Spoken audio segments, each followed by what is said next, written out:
प्रयागराज में चल रहे महाकुंभ में अब तक 57 करोड़ से भी ज्यादा श्रद्धालु संगम में डुबकी लगा चुके हैं। 13 जनवरी से शुरू होने वाला महाकुंभ 26 फरवरी तक चलेगा और तब तक डुबकी लगाने वाले श्रद्धालुओं की संख्या 60 करोड़ पार कर जाएगी। ऐसे में आपके मन में एक सवाल जरूर आया होगा, करोड़ों लोगों के पाप धोने के बाद आखिर गंगा का जल भी तो दूषित हुआ होगा। तो क्या गंगा आज भी उतनी ही पवित्र है जितनी पुराणों में बताई गई है? गंगा जल की शुद्धता को लेकर वैज्ञानिक हैरान क्यों हैं? और कई वैज्ञानिक तो महाकुंभ के दौरान गंगा जल के अशुद्ध होने का दावा भी कर रहे हैं। गंगा जल स्नान करने लायक है भी या नहीं? कितना शुद्ध है गंगा जल? गंगा नदी की शुद्धता को लेकर वैज्ञानिक हैरान क्यों हैं? तो स्वागत है आपका आज के इस एपिसोड में प्राणदायिनी गंगा, नमामि गंगे।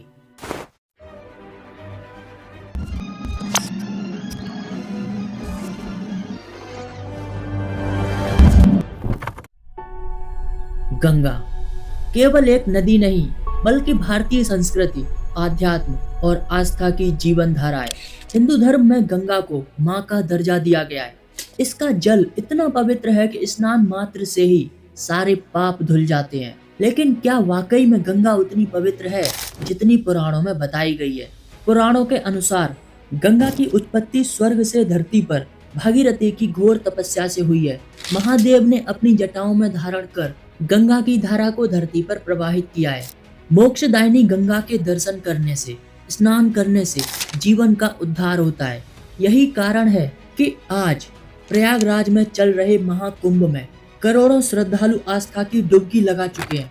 आपको जानकर हैरानी होगी कि गंगा का जल अन्य नदियों की तुलना में ज्यादा समय तक शुद्ध रहता है। गंगा जल में हिमालय की जड़ी बूटियों के अंश पाए जाते हैं जो इसे प्राकृतिक रूप से औषधीय गुण प्रदान करता है। इसलिए आज हम गंगा जल को अमृत के समान मानते हैं। अगर वैज्ञानिक दृष्टि से देखें तो वैज्ञानिक रिसर्च के मुताबिक गंगा जल में बैक्टीरियोफेज नाम का एक वायरस होता है जो हानिकारक बैक्टीरिया को खत्म करता है। आज गंगा की शुद्धता भले ही खतरे में है, लेकिन महाकुंभ के दौरान वैज्ञानिकों ने गंगा की शुद्धता को लेकर कुछ टेस्ट किए। इससे जो नतीजे सामने आए उससे वैज्ञानिक हैरान रह गए। पद्मश्री वैज्ञानिक डॉक्टर अजय कुमार सोनकर, जिन्होंने महाकुंभ नगर के त्रिवेणी संगम के साथ अरेल और 3 और घाटों से गंगा के सैंपल्स को कलेक्ट किया और लैब में परीक्षण करने के बाद पता चला कि गंगा जल में 1100 प्रकार के वायरस बैक्टीरियोफेज होते हैं जो हानिकारक बैक्टीरिया को नष्ट करते हैं। इसी बीच central pollution control board CPCB ने भी एक रिपोर्ट तैयार की जिसमें ये बात सामने आई कि गंगा जल स्नान करने योग्य नहीं है। आपको बता दूं, CPCB की रिपोर्ट के मुताबिक 100 ml पानी में फीकल कोलिफॉर्म की मात्रा 2500 यूनिट से कम होनी चाहिए। अगर यह मात्रा 2500 से ज्यादा होती है तो पानी प्रदूषित माना जाएगा। फीकल कोलिफॉर्म एक तरह का मल होता है जिसमें कई तरह के खतरनाक वायरस पैथोजन की मौजूदगी होती है जो त्वचा के लिए हानिकारक साबित हो सकते हैं। फीकल कोलिफॉर्म बैक्टीरिया मनुष्य और जानवरों की आंतों में पाए जाते हैं। ये सूक्ष्म जीवों का एक समूह होता है। पानी में उनकी मौजूदगी सीवेज और पशुओं द्वारा होती है, लेकिन सभी कोलिफॉर्म बैक्टीरिया हानिकारक नहीं होते। अगर किसी पानी में फीकल कोलिफॉर्म पाया जाता है तो उसमें वायरसेस, सल्मोनेला, ई कोलाई जैसी खतरनाक पैथोजन की मौजूदगी होती है।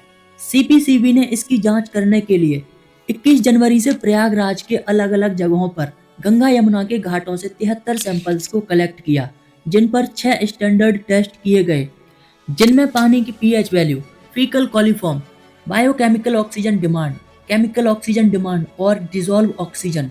ये 6 स्टैंडर्ड टेस्ट करने के बाद कुछ चौंकाने वाले रिजल्ट सामने आए। गंगा जल में फीकल कोलिफॉर्म की मात्रा को छोड़कर बाकी सभी मानकों पर गंगा जल शुद्ध पाया गया। अगर कोलिफॉर्म की बात करें तो ये कोई नई बात नहीं है। संगम पर कोलिफॉर्म की मात्रा 2300 यूनिट पर 100 ml पाई गई। ऑक्सीजन की मात्रा और pH मान को लेकर गंगा जल एकदम शुद्ध है।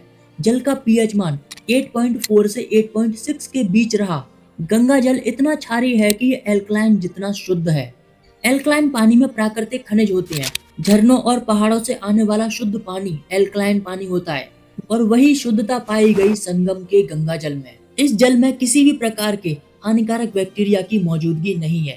डॉक्टर सोनकर ने यह भी स्पष्ट किया कि गंगा जल न केवल स्नान के लिए अच्छा है, बल्कि इसके संपर्क से त्वचा संबंधी रोग भी दूर हो जाते हैं। सोचने वाली बात है ना कि 57 करोड़ लोगों के डुबकी लगाने के बाद भी गंगा जल की शुद्धता पर कोई असर नहीं पड़ा। और गंगा जल की शुद्धता पर सवाल उठाने वाले, भ्रम फैलाने वाले लोगों को देश के वैज्ञानिकों ने झूठा साबित कर दिया। अच्छा, ये आप ही बताओ, अगर गंगा जल दूषित होता, उससे बीमारियां फैलती, तो दुनिया में अब तक हाहाकार मच गया होता, क्योंकि दुनिया के 57 करोड़ लोगों ने संगम पर स्नान किया है। अगर सच में गंगा जल दूषित होता, तो प्रयागराज की जगह अस्पतालों में पैर रखने की जगह नहीं होती। लेकिन अब तक ऐसी कोई भी घटना सामने नहीं आई। तो दोस्तों, गंगा जल न केवल स्नान के लिए सुरक्षित है, बल्कि महाकुंभ के अवसर पर करोड़ों लोगों के स्नान करने के बावजूद भी आज भी गंगा जल अपनी शक्तियों से रोग मुक्त है। ये हमारी आस्था ही नहीं, बल्कि गंगा की स्वयं को शुद्ध करने की अद्भुत शक्ति भी है, जिसमें स्नान करने के बाद किसी भी प्रकार की बीमारी की कोई शिकायत नहीं पाई जाती। गंगा केवल भौतिक जलधारा नहीं, बल्कि हमारी संस्कृति की आत्मा है। गंगा हमारे आध्यात्म की विरासत है, और हम सबकी ये जिम्मेदारी है अपनी परंपराओं को सही रूप से अपनाने की, गंगा को पवित्र रखने की, शुद्ध बनाए रखने की।